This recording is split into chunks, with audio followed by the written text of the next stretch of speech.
নতুন একটি অধ্যায় নিয়ে আমি আলোচনা করব। অধ্যায়টি হচ্ছে রক্ত ও রক্ত সঞ্চালন এবং যেটি জীববিজ্ঞান দ্বিতীয় পত্রের চতুর্থ অধ্যায়ের অন্তর্ভুক্ত, অর্থাৎ আমাদের পাঠ্য বইয়ের চতুর্থ অধ্যায়টিতে রক্ত ও রক্ত সঞ্চালন আলোচনা করা হয়েছে এবং আমি আজকে এই অধ্যায়েরই প্রথম পার্ট আলোচনা করব। কেন প্রথম পার্ট বলছি? কারণ এই অধ্যায়টিকে আমরা বর্ণনার সুবিধার জন্য তিনটি অংশে ভাগ করব, যার প্রথম পার্টে থাকবে হচ্ছে রক্ত, অর্থাৎ রক্ত সম্পর্কিত যে জিনিসগুলো আছে সেগুলো থাকবে, এবং দ্বিতীয় পার্টে থাকবে হচ্ছে হৃৎপিণ্ড, হৃৎপিণ্ডের গঠন, কার্ডিয়াক চক্র, মায়োজেনিক নিয়ন্ত্রণ এগুলো, এবং থার্ড পার্ট যেটা অর্থাৎ লাস্ট পার্টে থাকবে হচ্ছে হৃৎপিণ্ডের বিভিন্ন রোগ, এর নিরাময়, প্রতিকার এবং হচ্ছে এর চিকিৎসা ব্যবস্থা নিয়ে আলোচনা থাকবে। তো আজকে আলোচনায় আমরা যে বিষয়গুলো রাখছি সেগুলো হচ্ছে মূলত রক্তেরই বিভিন্ন অংশ, রক্তের বৈশিষ্ট্য, উপাদান, বিভিন্ন ধরনের রক্ত কণিকা নিয়ে আলোচনা থাকবে, এবং হচ্ছে কিছু নতুন শব্দ নিয়ে আলোচনা থাকবে, আর হচ্ছে দুইটা অনুধাবনমূলক প্রশ্ন এখানে আলোচনায় আসবে। তো আমরা রক্ত বললেই আমরা জানি যে রক্ত তরল যোজক কণা।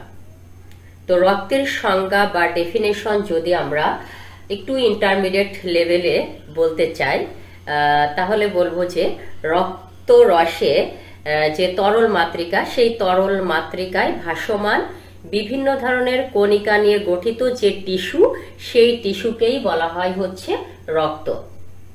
তো রক্তর এই চ্যাপ্টারটা অনেক ইম্পর্টেন্ট। এটা বোর্ড পরীক্ষার জন্য যেমন ইম্পর্টেন্ট, তেমন হচ্ছে ভর্তি পরীক্ষার জন্য অনেক ইম্পর্টেন্ট, কারণ এই অধ্যায়ে অনেক গুরুত্বপূর্ণ ইনফরমেশন রয়েছে এবং এটা অনেক ইন্টারেস্টিং চ্যাপ্টারও বটে।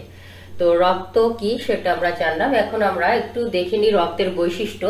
কি বলা যায়, রক্তের যে বৈশিষ্ট্যগুলো আমাদের মানে না জানলেই নয়, সেই বৈশিষ্ট্যগুলোই আমি তোমাদের সামনে উপস্থাপন করব। রক্তের বৈশিষ্ট্য যদি আমরা বলি, তাহলে প্রথমে আসা যাক যে রক্ত কত পার্সেন্ট রক্ত থাকা উচিত।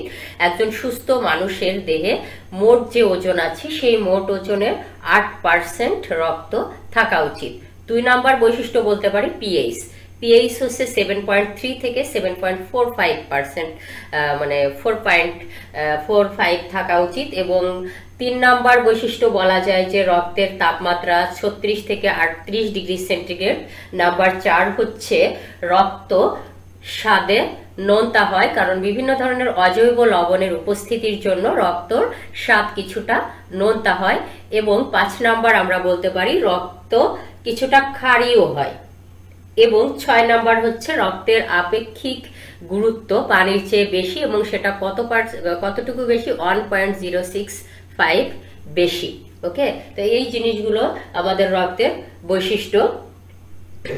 এরপর হচ্ছে রক্তের উপাদান।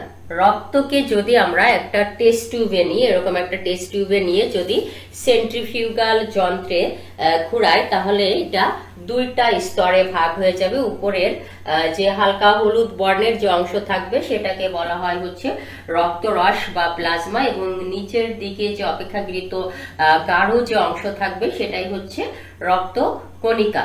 অর্থাৎ যদি এটাকে 100% ধরা হয় এই টেস্ট টিউবের রক্তটাকে, তাহলে তার 55% হবে রক্তরস বা প্লাজমা, এবং বাকি 45% হবে রক্ত কণিকা। এবং এই রক্ত কণিকার ভেতরে 3 ধরনের রক্ত কণিকার ভেতরে লোহিত রক্ত কণিকার পরিমাণ আমরা দেখছি সবচেয়ে বেশি, যার পরিমাণ 44%। এবং আমাদের রক্তটা লাল দেখায় মূলত এই লোহিত রক্ত কণিকার জন্য। এবং বেসিক্যালি লোহিত রক্ত কণিকার ভিতরে হিমোগ্লোবিন নামক এক ধরনের প্রোটিন থাকে, বা হিম ঘটিত প্রোটিন থাকে, বা এক ধরনের শ্বাসরঞ্জক থাকে। কেন শ্বাসরঞ্জক বলা হচ্ছে? কারণ হিমোগ্লোবিন হচ্ছে অক্সিজেন পরিবহনে সাহায্য করে। অক্সিজেন পরিবহন করতে বিভিন্ন কোষে অক্সিজেন যে পরিবহন করে সেটা, এবং কার্বন ডাইঅক্সাইড পরিবহন করতেও হিমোগ্লোবিন সাহায্য করে। এই জন্য হিমোগ্লোবিনকে শ্বাসরঞ্জক বলা হয়। তো এই হিমোগ্লোবিন উপস্থিতির জন্যই লোহিত রক্ত কণিকা এত লাল দেখায়। আর শ্বেত রক্ত কণিকা এবং অনুচক্রিকার অনুপাত মাত্র 1%। তো আমরা যদি এখানে 3 ধরনের রক্তকণিকার বৈশিষ্ট্য একটু বৈশিষ্ট্যগুলো মেন যে বৈশিষ্ট্যগুলো আমাদের জানা উচিত সেগুলো যদি আমরা বলতে চাই, তাহলে লোহিত রক্তকণিকার আকৃতি অনুসারে এটা একটু আকৃতিটা যদি আমরা বলি, এটা দ্বি অবতাল চাকতির মতো এবং এটা নিউক্লিয়াস বিহীন এবং সবচেয়ে বড় কোষ। এবং এই লোহিত রক্তকণিকা হচ্ছে ব্যাস যদি ধরি, তাহলে লোহিত রক্তকণিকার ব্যাস হচ্ছে 7.3 মাইক্রোমিটার এবং গড় স্থূলতা হচ্ছে 2.2 মাইক্রোমিটার। এবং এই লোহিত রক্তকণিকা দ্বি অবতাল কেন বলা হচ্ছে, কারণ কিনারের চেয়ে মাঝখানটা কিছুটা পাতলা থাকে, এই জন্য এটাকে দ্বি অবতাল বলা হচ্ছে। এবং লোহিত রক্তকণিকার ভেতরে সবচেয়ে গুরুত্বপূর্ণ যে রঞ্জকটা থাকে সেটা হচ্ছে হিমোগ্লোবিন, যার উপস্থিতির জন্য লোহিত রক্তকণিকা লাল দেখায়। এবং এর আয়ু যদি ধরি তাহলে 120 দিন। আমরা অনেকেই জানি যে 120 দিন পর আমাদের নতুন করে লোহিত রক্তকণিকা তৈরি হয়, তাই আমরা যদি হচ্ছে 3 মাস বা 4 মাস পর পর রক্ত দান করি তাহলে কোনো সমস্যা হওয়ার কথা না। এবং এটা উৎপত্তি হয় কোথা থেকে, লাল অস্থি মজ্জার যে স্টেম সেল, সেই স্টেম সেল বা স্টেম কোষ থেকে উৎপন্ন হয় লোহিত রক্তকণিকা। এবং লোহিত রক্তকণিকার পরিমাণ দেয়া আছে যে লোহিত রক্তকণিকা যদি 25% স্বাভাবিক যে পরিমাণ আছে, আমরা জানি পূর্ণবয়স্ক পুরুষে হচ্ছে 50 থেকে 54 এবং স্ত্রীতে হচ্ছে 44 থেকে 49, এবং এর চেয়ে যদি 25% কম হয় লোহিত রক্তকণিকার পরিমাণ তাহলে বা সংখ্যা, তখন তাকে বলা হয় অ্যানিমিয়া।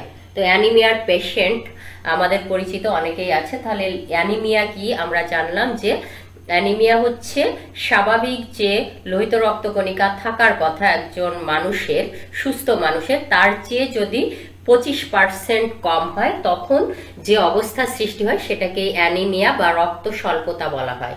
আর যদি এক্সেস হয় সেটাও একটা রোগ, অর্থাৎ স্বাভাবিক অবস্থার চেয়ে যদি বেশি হয় তখন তাকে বলা হয় হচ্ছে কি পলিসাইথেমিয়া।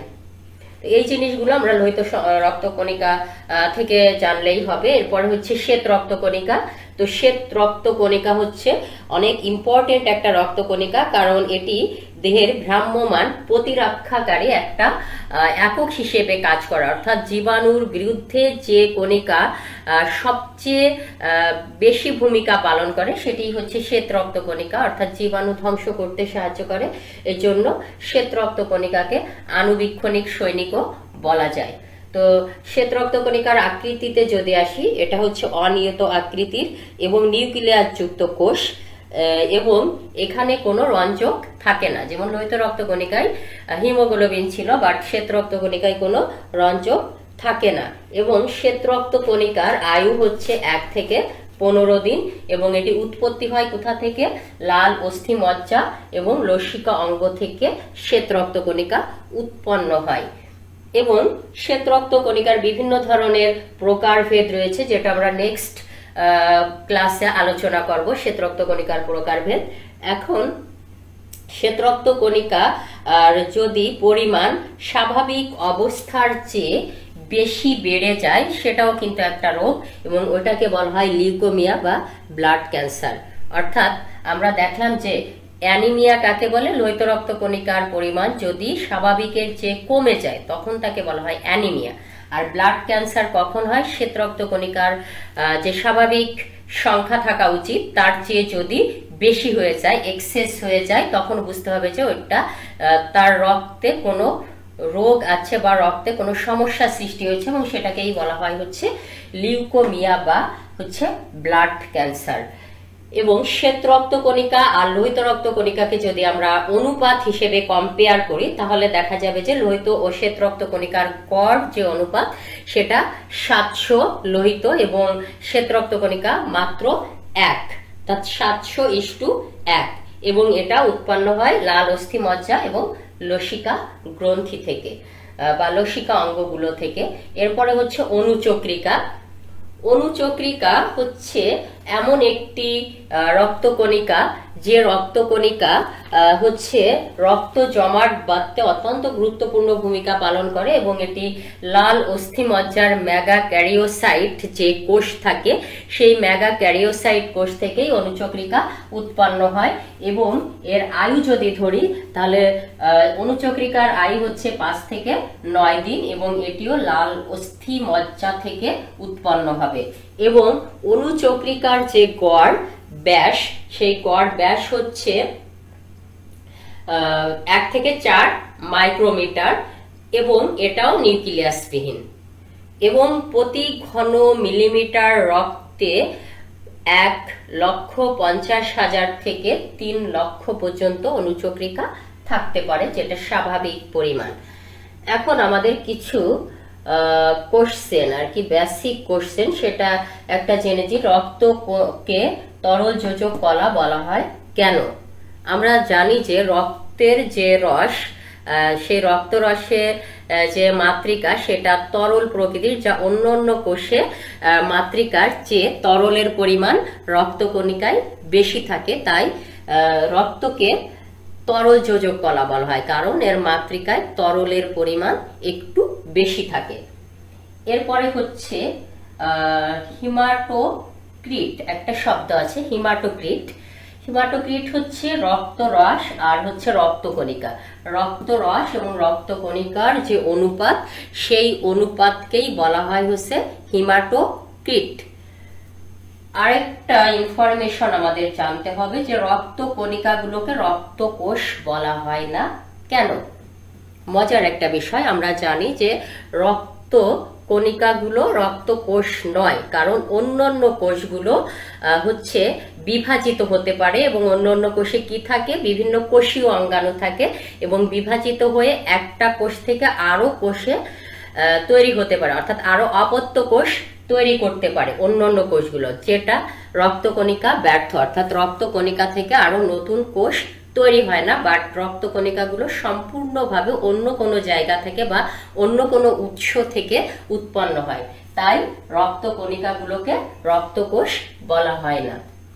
এখানে আমরা লসিকার বৈশিষ্ট্য দিয়েছি, তার আগে একটু প্লাজমা সম্পর্কে জানি আমরা। প্লাজমা বা রক্তরস কি?